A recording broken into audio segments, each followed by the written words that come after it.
Hi guys, so I'm going to read All-Star Comics number 5, part 3. So this is the last part. So a weary specter departs from the meeting of the Justice Society of America.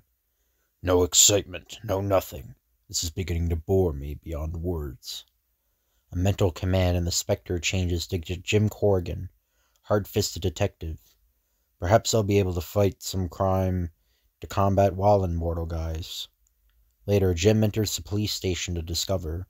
What's the idea? My Enrico, he is big fool. All our savings he gamble away at the Dudley Club. Though I tell him again and again, Enrico, don't gamble, don't throw our money away. But I was so sure I would win. Dudley Club, gambling. This calls for a raid. Excitement at last. Led by you, eh? Well, go to it. Shortly after.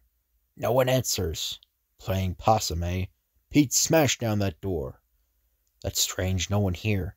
But the gambling equipment proves this place was being used for illegal purposes.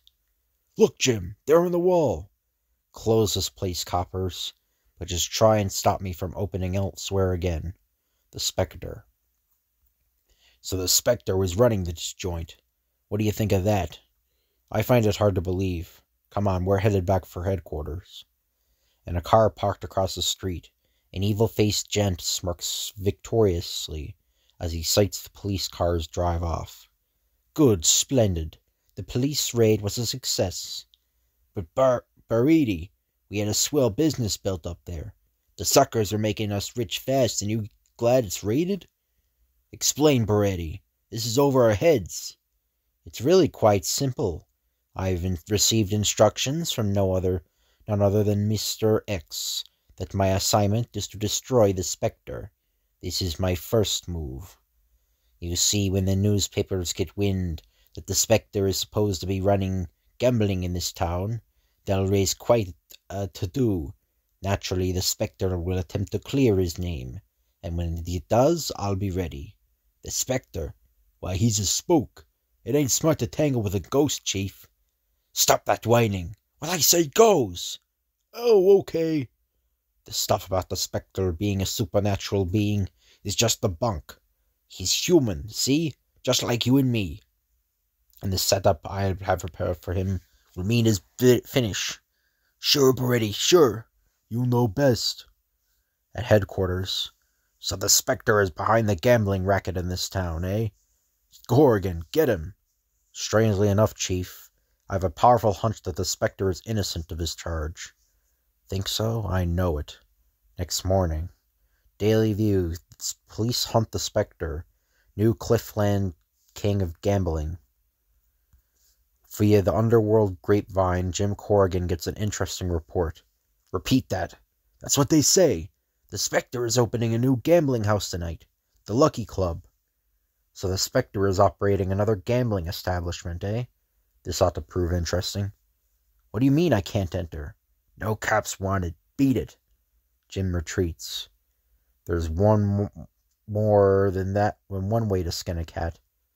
Moments later, the invisible Spectre enters the Lucky Club, but not until he first presents the doorman with a swift kick in the trousers. That's for getting flip with me. That's for getting flip with me. Ouch, hey, what? How's it going? Swell, naturally.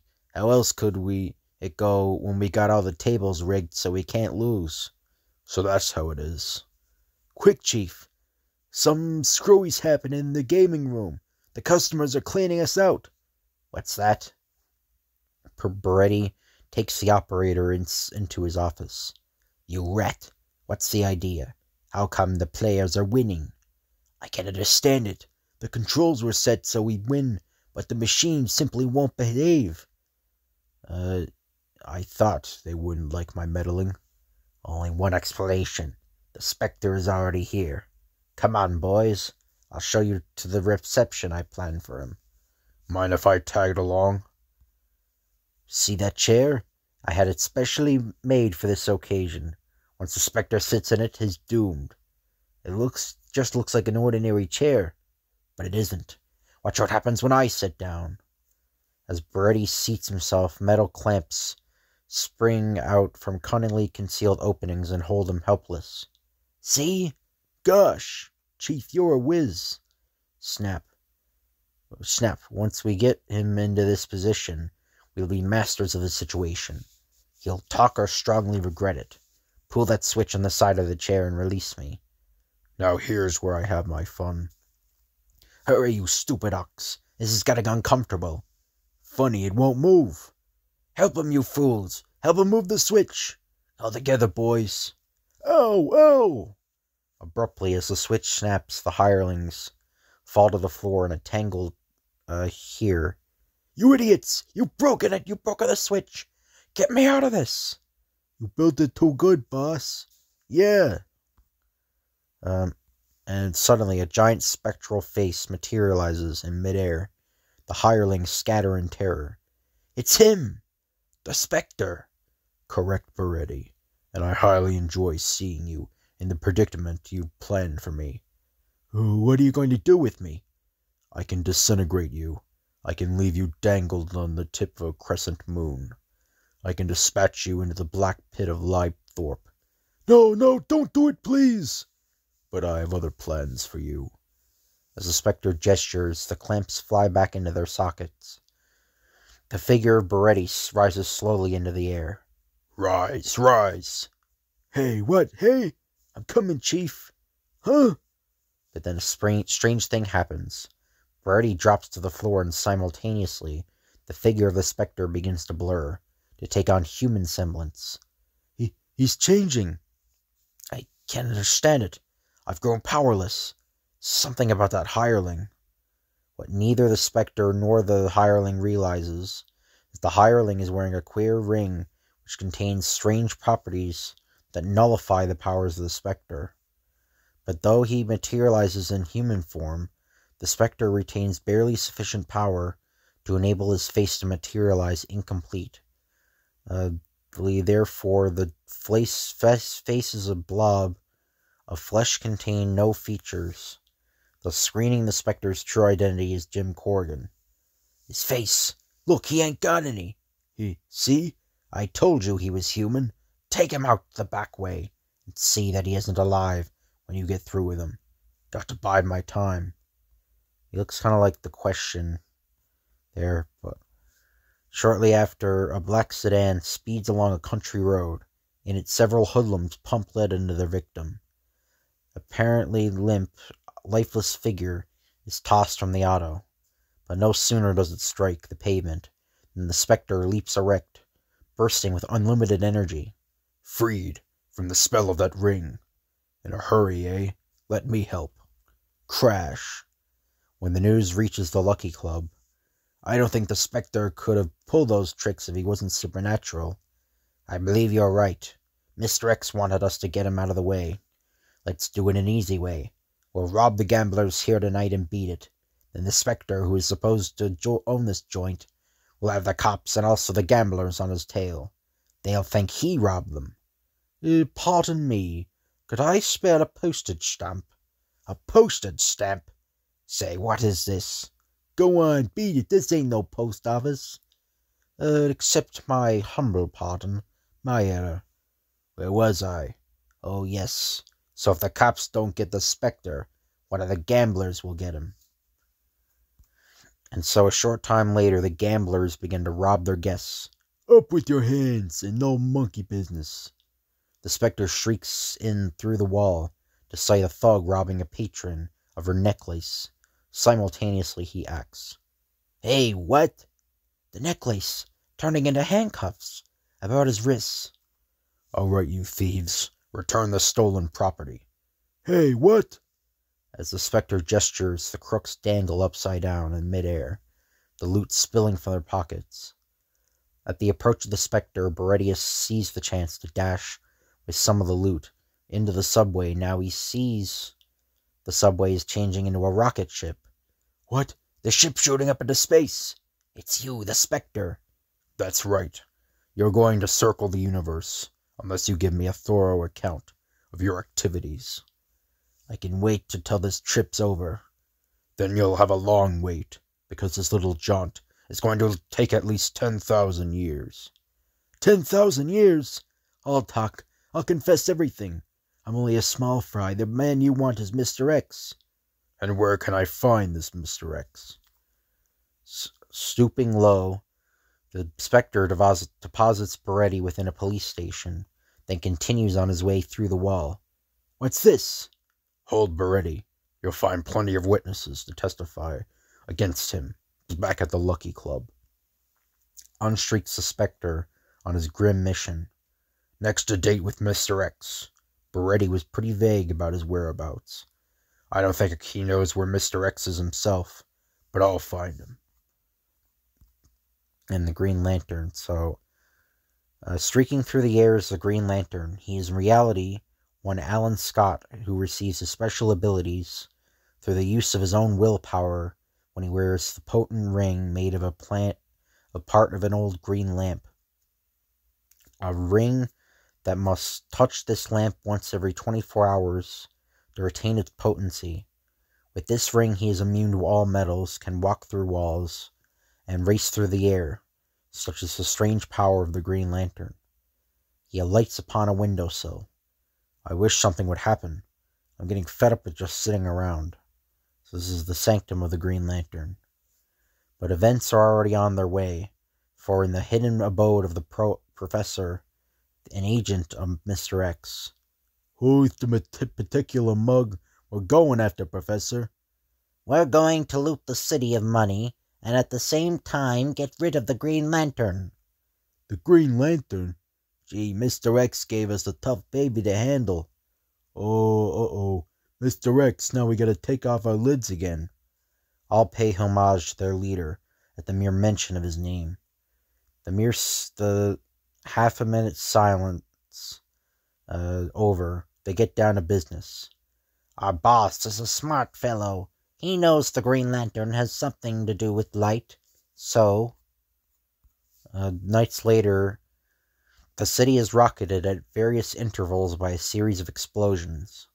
City officials meet. The bombings must be the work of a fifth column organization. I don't know. The bombings haven't as yet touched any of our defense factories. Special delivery letter for you, Mr. Mayor. The letter. I demand $2 million, I think that's $2 million, from the capital city treasury. Refuse in the city courthouse and the electrical power plant will be blown up by my plane between 10 and 11 o'clock tomorrow night. I will leave the city in total darkness. Oh, okay, so that's Mr. X. So, never mind. That voice is completely wrong. So $2 million? This Mr. X must be mad. And the mayor is modeled after the New York City mayor. At that time, Floria LaGuardia. At that time, he was the mayor of New York. So his plane will attack, will it? Well, we'll be ready for it. Later that day, a newspaper editor receives a letter. I hereby challenge the Green Lantern and dare him to try and stop me from carrying out my plans. Wow. Signed, Mr. X. Hold the presses. The City Bugle. Green Lantern challenged by Crime Master. Mr. X defies the Green Lantern, dares to stop his plans. The editorial office today received a letter. The next night in his retreat, Alan Scott arrays himself in a colorful uniform. I think I'll take that challenge. Tonight's the night. As he touches the ring on his finger to the ancient lamp, there is a blinding flash of light.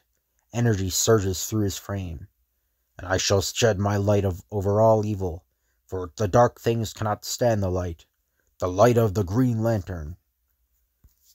A little spring carries the Master of Light out into the void of empty space. First stop the city courthouse. At the courthouse, army searchlights pierce the heavens. Almost 10 o'clock. Don't worry, no plane can get through by those searchlights and anti-aircraft guns. 10 o'clock. A thunderous explosion splits the air. The searchlights comb the sky, but no plane is sighted, and no motor is heard. Suddenly, a mantled figure darts through the night. It is the Green Lantern. Maybe I can find that plane. A ray of light from the potent ring slices through the darkness and picks out a plane. Once more, the power of the green flame has brought evil to light. The Green Lantern! Mr. X's scheme worked! The Green Lantern trails the fleeing plane to a barren field. Now perhaps I can find this Mr. X. The Green Lantern approaches the house. This is where they went. As the Green Lantern moves up the steps, there is a sudden electric flash. When the Green Lantern awakens, these vibrations from that electric bolt sure knocked him out. What, Mr. X? Not quite, just one of his many agents. We better get going if we're going to blow up the electrical plant. It's nearly 11 o'clock. As the aviators leave, that plane, how is it the searchlights couldn't pick it out? Why didn't they hear the motor? I have discovered a way to juggle the reflection of light of an object. I made that plane invisible to ordinary light. A super muffler on the engine made it noiseless. I am a genius in my field, you see.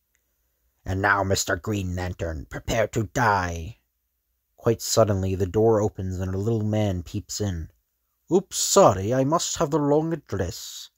Who is that guy? Forget him. Right now our job is to get rid of the Green Lantern. As the two thugs level revolvers at him, the Green Lantern is already burning a ray of light through his bonds. Gunfire crashes through the room as the gangsters fire point blank at the lantern. Let him have it. But the Green Lantern is immune to all metal, and the bullets careen off his skin. Look, he ain't dead. He ain't even bleeding. Maybe I'm anemic. Then the lantern leaps to the attack. Now let's see if you can take it. Oh, he's loose. I got one for you, too, Ugly. No, wait. Now maybe I can persuade you to tell me where Mr. X is and who he is.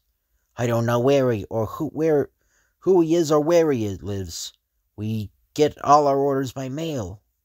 The Green Lantern trestles up the men and races against time towards the electrical power plant.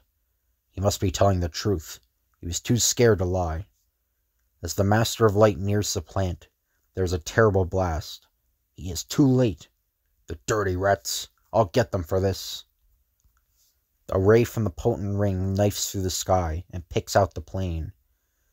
Fire immediately breaks out and the plane plunges like a flaming torch to the earth. Meanwhile, its power plant destroyed, darkness descends upon the city, bringing with it many dangers, in hospitals where operations are in progress. The lights, we have failed. How can we operate? How can you operate now? Quick, get a flashlight, hurry. As their children cry, mothers hold them close. There now, you mustn't be frightened. But Mommy, it's so dark. Frantic people buy out grocery stores. Complete candle supply. Some candles, please give me some candles. Candles. One at a time, please. Darkness and terror hold sway over the modern capital city. If the people don't get any light soon, anything can happen. Thieves may rob under the protecting darkness. I've got to do something. With blurred speed, the Green Lantern dashes through the heavens towards his sanctum. Inside his room, he approaches the ancient lamp. Old Lantern, an evil force has brought darkness to the city. Will you grant me the power to remedy this wrong? Give me a sign. Abruptly, the old lamp gives off an eerily fiery blaze of light that fills the room. The green flame has answered. Back over the city races the Green Lantern. Now! Like a million fireflies, the electric bulbs of the city flash on. The evil of darkness is being crowded back by the Green Lantern. The lights, they're on! Look, Mommy, it's not dark anymore. And now you won't be scared, will you? And the plant itself. But how are the lights working if the dynamos... How are the lights on if the dynamos aren't working? Perhaps the explosion set up an electric current in the air. Or, well, I can't understand it, but I'm thankful there's some light again. Let there be light. I've never realized how great my strange powers were until now. Back to normal for me. I got a Mr. X to worry about. And this is the last part. So, unable to find the slightest clue as to who Mr. X is, the members have gathered together. Not a single thing to go on. The men I met didn't even know who X was themselves. Looks like he's going to get away all right. Do you fellows know who this Mr. X is? We thought you'd know. Nobody seems to know anything about him. Any luck, Sandman? Do you know who X is? Nope. Do you? The lantern will take me through steel walls, but it can't tell me who Mr. X is. X. Who's got the X? Say, look who's coming, will you? That little fellow with the derby. You know him too?